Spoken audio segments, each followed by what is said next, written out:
जानेंगे। सारनाथ एक पवित्र तथा महात्मा बुद्ध का प्रथम उपदेश स्थल है। कृपया ঘাটে সব ঘোরা হয়ে গেলে আমরা ভেবেছিলাম মহামৃত্যুঞ্জয় মন্দিরটাই যাব, কিন্তু পায়ের অবস্থা সবার এতটাই খারাপ হয়ে গেছে, হেঁটে হেঁটে এত পা ব্যথা হয়ে গেছে, তাই ভাবলাম যে আমরা তাহলে ফার্স্টে সারনাথটাই ঘুরে আসি। যেহেতু বারাণসী থেকে সারনাথটাই 20 থেকে 25 মিনিটের ডিস্টেন্স। সারনাথের এত কাছে এসে সারনাথে যাব না সেটা তো হতেই পারে না, তাই একটা ঝটপট করে টোটো বুক করে নিলাম। পার হেড 50 টাকা চাইছিল কি। তারপর আমরা ঠিক করলাম 600 টাকায় আমাদের পুরো 5টা পয়েন্ট ওখানে যা যা আছে সব ঘুরিয়ে দেখিয়ে আবার নিয়ে আসবে।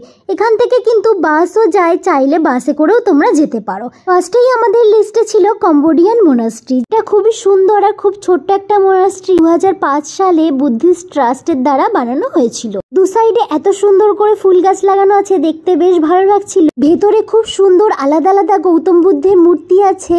কম্বোডিয়ান কালচার আর ট্র্যাডিশনটাকে খুব সুন্দরভাবে তুলে ধরা হয়েছে। এই মন্দিরটা রোজ সকাল 8টা থেকে সন্ধ্যা 6টা অবধি খোলা থাকে। তারপরেই আমরা চলে এসেছি সারনাথের খুবই প্রসিদ্ধ আর একটা অ্যানসিয়েন্ট টেম্পলে, মূলগন্ধ কুটি বিহার।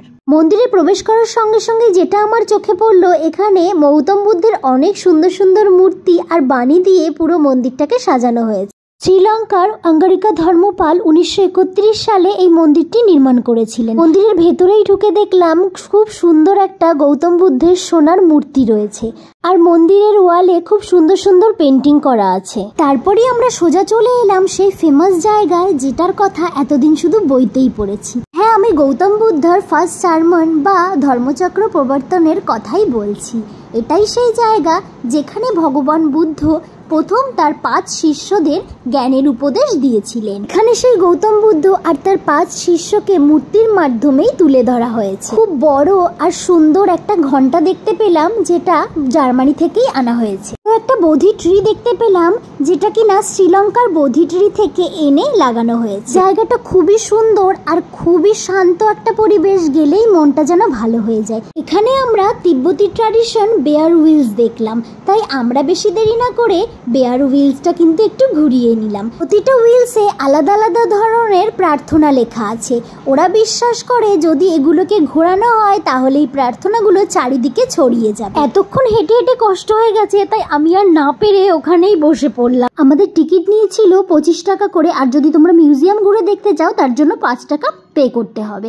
আমাদের হাতে যেহেতু অনেকটা টাইম কম ছিল আর টোটোও দাঁড়িয়ে ছিল, তাই আমরা আর ভেবেছিলাম মিউজিয়ামটা ঘুরবো না। মিউজিয়ামের ভেতরে মোবাইল কিন্তু অ্যালাউ নেই, আর যদি ক্যামেরা নিয়ে যেতে চাও তার জন্য এক্সট্রা পে করতে হবে। ভেতরটা খুবই সুন্দর করে সাজানো ফুল গাছ দিয়ে। আমরা সোজা চলে এলাম ধামেক স্তূপায়। আর এটাই সেই জায়গা 250 বছর আগে ভগবান বুদ্ধ তার 5 শিষ্যদের এখানে কিন্তু উপদেশ দিয়েছিলেন।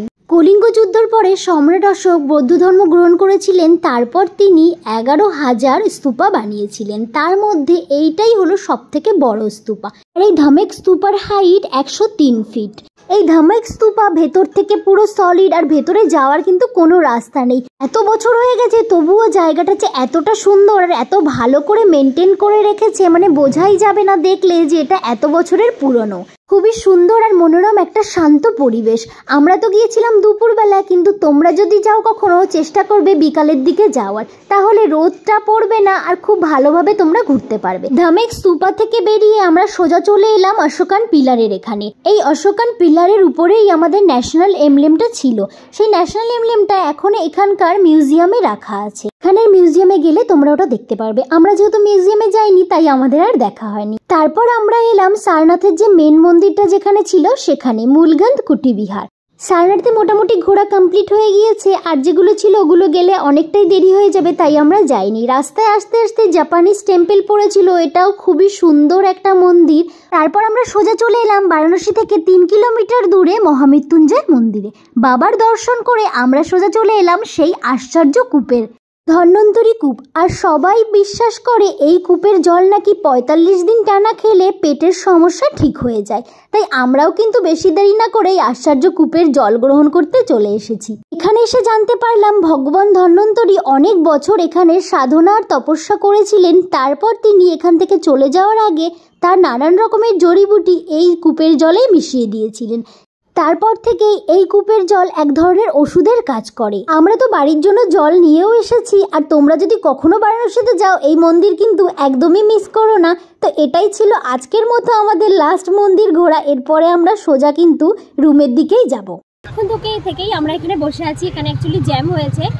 তো এখানে যদি তোমরা ভেবে আসো যে 1 ঘন্টার মধ্যে বা ধরো 4-5 ঘন্টার মধ্যে ভাবলে যে 4-5 ঘন্টার মধ্যে পুরোটা ঘুরে নেবে বা একদিনের মধ্যে সব ঘুরে নেবে, সেটা কিন্তু একদমই হবে না। কারণ এখানে না প্রচণ্ড ভিড়, আর যেহেতু অলিগলি, তো ভেতরে তো আর টোটো যাবে না, তার জন্য কিন্তু সময় নিয়েই ঘুরতে হবে। আর সব থেকে বড় ব্যাপার, অনেক যেহেতু গলি, আমরা যেমন ভুল করেছি আজকে কালভৈরবের মন্দিরটাই আমরা 2-3 বার কালভৈরবের মন্দিরের পাশ থেকেই গেছি। তো যখনই তোমরা ঘুরবে তখনই না গুগল ম্যাপটা অন করে সেইভাবে ঘুরে দেখে তারপর ঘুরবে, না হলে কিন্তু আমাদের মতোই সমস্যায় পড়তে হবে। 1 কিলোমিটার হাঁটতে হবে, সেখানে যদি তুমি না জানো তাহলে সেখানে কিন্তু 2-3 কিলোমিটার তোমার হাঁটা হয়ে যাবে। তো সেই দিকে খেয়াল রেখে তোমরা ঘুরবে।